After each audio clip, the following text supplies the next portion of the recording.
Hello everyone, আসসালামু আলাইকুম। Welcome back to year Tuktuki blog. কেমন আছেন আপনারা সবাই? চলে আসলাম আবারও নতুন একটি ভিডিও নিয়ে। আর হ্যাঁ, গত ভিডিওতে যেটা বলেছিলাম, আমরা 2 দিনের জন্য রাজশাহীতে এসেছি।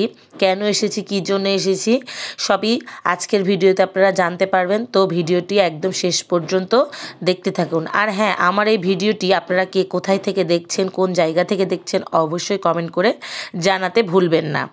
আর আমরা ট্রেন থেকে নেমেই বাসায় চলে গিয়েছিলাম। বাসা থেকে ফ্রেশ হয়ে আমার নানি শাশুড়ি বাড়িতে চলে এসেছিলাম, কারণ সবার সঙ্গে দেখা করার জন্য যাচ্ছিলাম আর কি। তো এই যে এইখানে আমার ছোট মামা শ্বশুর আমাদের সঙ্গে আড্ডা দিচ্ছে, গল্প করছে সবাই মিলে। এই যে আমার ননদ ছিল, যা ছিল, শাশুড়ি ছিল, নানি শাশুড়ি, খালা শাশুড়ি, সবাই মিলে আমরা পরের দিনে ডিসকাস করছিলাম।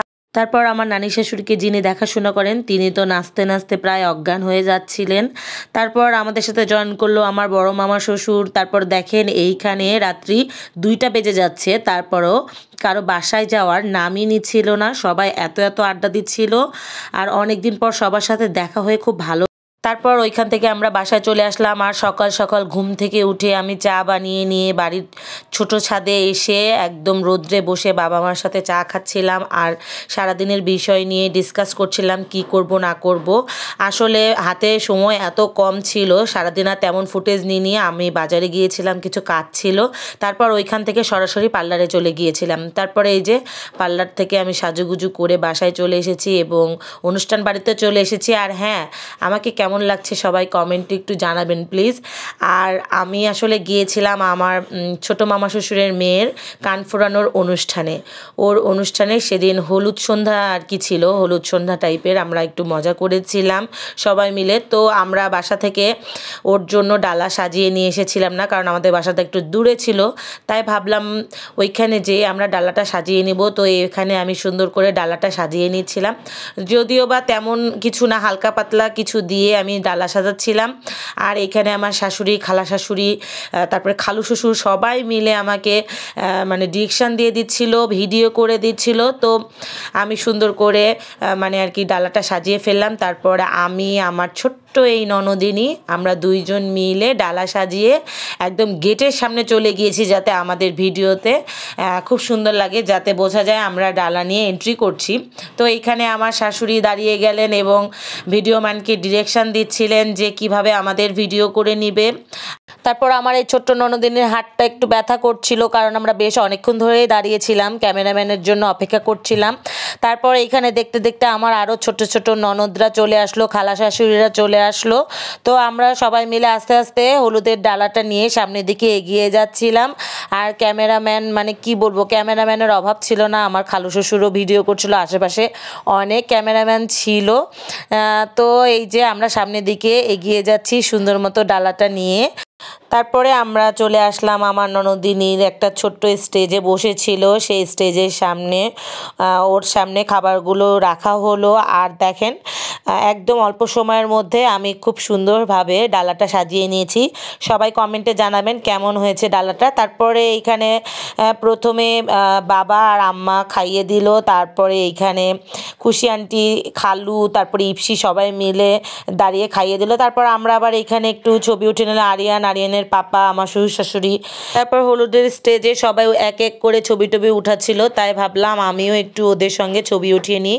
তো এখানে আমি আর ইপসি চলে গিয়েছিলাম মারিয়ার সঙ্গে ছবি উঠানোর জন্য। আর দুজনকে এত সুন্দর লাগছিল, সবাই মাশাল্লাহ বলতে ভুলবেন না, অবশ্যই কমেন্টে মাশাল্লাহ লিখে যাবেন। তো সেদিন আমরা অনেক ফটোশ্যুট করেছি, অনেক মজা করেছি। আসলে অনেক দিন পর একটা পারিবারিক প্রোগ্রাম অ্যাটেন্ড করলাম, বেশ ভালো লাগছিল, সবাই মিলে খুবই মজা হয়েছে। তারপর ছোটদের পাশাপাশি বড়রাও কিন্তু ফটো সেশন করতে ভুল করেনি, তারাও অনেক ধরনের ছবি উঠিয়েছে। তো এই যে আমার খালা শাশুড়ি, নানি শাশুড়ি মিলে ছবি উঠিয়ে নিল। তারপরে এইখানে আবার দেখছিলাম আমার ছেলে একটু পণ্ডিতি করছিল ক্যামেরাম্যানের সাথে, ও আবার বলছে আমাকে একটু ছবি উঠানো শিখিয়ে দিতে।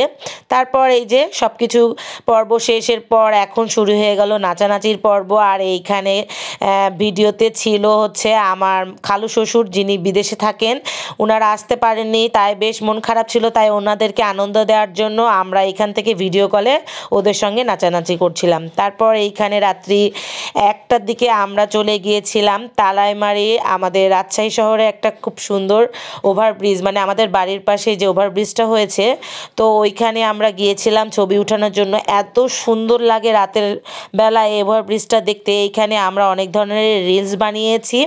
তো এই যে দেখেন, আরিয়ানের পাপা আর আমি মিলে একটা রিলস বানিয়েছি। তো তার ছোট্ট একটি ক্লিপ আপনাদের সঙ্গে শেয়ার করলাম। ইনশাল্লাহ আগামীতে ছোট ছোট আমি অনেক ধরনের রিলস বানিয়েছি, সেগুলো আস্তে আস্তে আপলোড দিব। তো এখানে আমার ননদের বর আমাদেরকে ভিডিও করে দিচ্ছিলেন।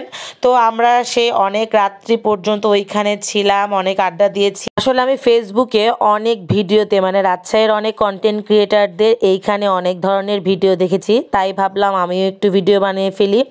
তো সেদিন আমার শাড়ি পরাটা কেন জানি অতটা ভালো হয়েছিল না, আমার হাঁটতে খুব সমস্যা হচ্ছিল। যদিও বা সেদিন আমি শাড়ির সঙ্গে জুতা পরেছিলাম, আপনারা হয়তোবা ভালো করে নোটিস করলে দেখতে পাবেন। তারপর ওইখান থেকে আবার আমরা বাসায় চলে আসলাম। এসেই এতটাই টায়ার্ড হয়ে গিয়েছি যে একদম মানে চেঞ্জ করার জন্য অস্থির হয়ে গিয়েছিলাম। তারপর এখানে আমার সব খালা শাশুড়ি ননদরা যা মিলে আলোচনা হচ্ছিল পরের দিনে আমরা কীভাবে রেডি হব। দেখেন আজকেও রাত্রি 2টা বেজে গিয়েছে, তারপরেও কারো বাসায় যাওয়ার নাম ছিল না। আমরা সেদিনও রাত্রি 3টার সময় বাসায় গিয়েছি। তো আজকের মতো ভিডিওটি এইখানেই শেষ করছি। জানি বেশ অনেকটাই বড় হয়ে গিয়েছে আমার এই ভিডিওটি। তো আপনাদের ভিডিওটি যদি ভালো লেগে থাকে তাহলে please like, comment and share করবেন।